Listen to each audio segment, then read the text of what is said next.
ஆதி திராவிடர் மற்றும் பழங்குடியினர் நலத்துறை சார்பில் சைதாப்பேட்டையில் எம்.சி. ராஜா மாணவர் விடுதி வளாகத்தில் புதிதாக கட்டப்பட்டுள்ள விடுதி கட்டடத்தை முதலமைச்சர் மு.க.ஸ்டாலின் திறந்து வைக்கிறார். அந்த காட்சிகளை பார்க்கலாம்.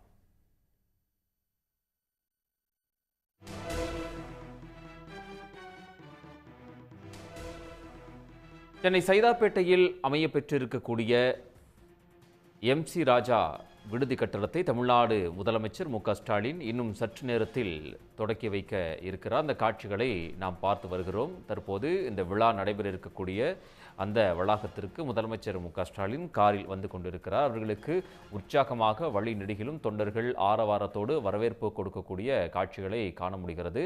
மாணவர் விடுதியின் புதிய கட்டட திறப்பு விழாவிற்கு முதலமைச்சர் மு.க.ஸ்டாலின் வருகை தந்து கொண்டிருக்கிறார். இன்னும் சற்று நேரத்தில் இந்த கட்டட திறப்பு விழா என்பது நடைபெற இருக்கின்றது. ரூபாய் 44 கோடி ரூபாய் செலவில் 10 தளங்கள் அமைய பெற்றிருக்கிறது. மேலும் இதில் 121 அறைகளும் அமைய பெற்றிருக்கிறது. 500 மாணவர்கள் தங்கி பயிலக்கூடிய வகையில் இந்த விடுதி என்பது ஏற்பாடு செய்யப்பட்டிருக்கிறது. கல்லூரி மாணவர்களோடு முதலமைச்சர் மு.க.ஸ்டாலின் முன்னதாக கலந்துரையாடினார். அதனைத் தொடர்ந்து தற்பொழுது சென்னை சைதாப்பேட்டையில் அமைய பெற்றிருக்கக்கூடிய சைதை எம்.சி. ராஜா மாணவர் விடுதியின் புதிய கட்டட திறப்பு விழாவிற்கு தமிழ்நாடு முதலமைச்சர் மு.க.ஸ்டாலின் வருகை தந்து அதனை திறந்து வைத்திருக்கிறார்.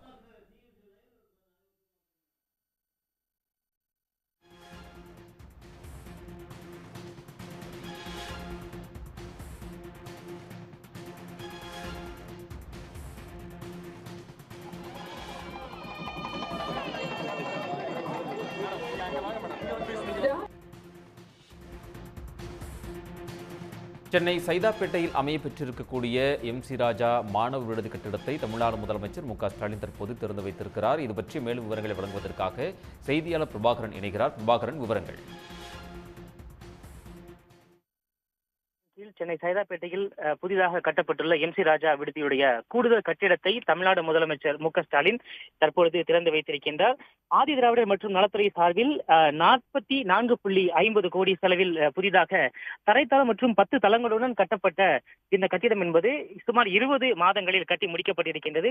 கடந்த 2023 ஜூலை 12ஆம் தேதி இந்த கட்டிடத்திற்கு முதலமைச்சர் அடிக்கல் நாட்டினார். தொடர்ந்து இதற்கான பணிகள் பொதுப்பணித்துறை சார்பில் துரிதமாக நடத்தப்பட்ட நிலையில் 20 மாதங்களில் 10 மாடி கட்டிடம் என்பது முழுமையாக முடிக்கப்பட்டு தற்பொழுது மாணவர்களுடைய பயன்பாட்டிற்காக திறந்து வைக்கப்பட்டிருக்கின்றது. மொத்தம் 121 அறைகள், அறைக்கு 4 பேர் என மொத்தம் 484 பேர் ஒரே நேரத்தில் தங்கக்கூடிய அளவில் நூலகம், அதே போல அவர்களுக்கான உணவு அருந்தும் கூடம், அதே போல மாணவர்களுடைய விளையாட்டு திறன் மற்றும் அவருடைய அறிவுத்திறனை மேம்படுத்திக் கொள்வதற்கான வசதி என அனைத்து வசதிகளுடன் கூடிய இந்த தரைத்தளம் மற்றும் 10 தளங்களுடன் கூடிய எம்.சி. ராஜா விடுதியை முதலமைச்சர் திறந்து வைத்தார். இதில் முக்கியமாக அமைச்சர்கள் ஏவாவேலு, சேகர் பாபு உள்ளிட்டோர் கலந்து கொண்டிருந்தார்கள். கூட்டணி கட்சி தலைவர்கள் செல்வ பெருந்தகை, தொல் திருமாவளவன் உள்ளிட்டோர் கலந்து கொண்டு எம்.சி. ராஜாவுடைய படத்தை திறந்து வைத்து அதற்கு மலர் தூவி மரியாதை செலுத்தினர்.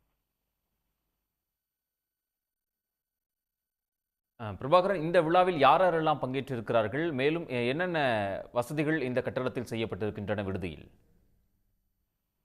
இன்று காலை நடைபெற்ற இந்த நிகழ்ச்சியில் தமிழ்நாடு முதலமைச்சர் மு.க.ஸ்டாலின் கலந்து கொண்டு இந்த விடுதி கட்டடத்தை திறந்து வைத்து மாணவர்களிடம் உரையாடினார். அதே போல கடந்த காலங்களில் எம்.சி. ராஜா இந்த மாணவர் விடுதி என்பது கட்டிடப்பட்டு அந்த கட்டிடமும் புனரமைக்கப்பட்டது. புதிதாக 44 கோடியே 50 லட்சம் செலவில் அனைத்து வசதிகளுடன் 10 தளங்களாக இந்த விடுதி என்பது கட்டப்பட்டிருக்கின்றது. மொத்தம் 121 அறைகளில் 484 மாணவர்கள் தங்கலாம். ஒரு அறைக்கு 4 மாணவர் வீதம் தங்குவதற்கான ஏற்பாடு என்பது செய்யப்பட்டிருக்கின்றது. மாணவர்களுக்கு முழுமையாக கட்டணமில்லா விடுதியாக இருக்கக்கூடிய இந்த விடுதியில் மாணவர்களுக்கு உணவு அருந்தக்கூடிய இடம், தரைத்தளத்தில் உணவு கூடம், உணவு அருந்தக்கூடிய இடம் ஆகியவை அமைக்கப்பட்டிருக்கின்றன. முதல் தளத்தில் நூலகம், மாணவர்கள் அவர்களுடைய அறிவுத்திறனை மேம்படுத்திக் கொள்வதற்காக செஸ் விளையாடக்கூடிய இடம், அதே போல தமிழுடைய பண்டைய விளையாட்டுகள் ஆகியவற்றை காட்சிப்படுத்தி இருக்கின்றார்கள். மாணவர்கள் அதிக நேரம் நூலகத்தில் செலவிடுவதற்காக கூடுதல் வசதி என்பது ஏற்பாடு செய்யப்பட்டிருக்கின்றது.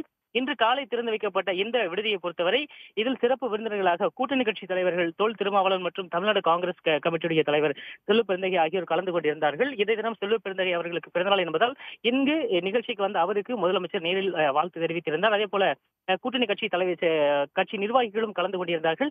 தமிழ்நாடு அரசு சார்பில் அமைச்சர்கள் ஏவாவேலு, சேகர் பாபு உள்ளிட்டோர் கலந்து கொண்டிருந்தார்கள்.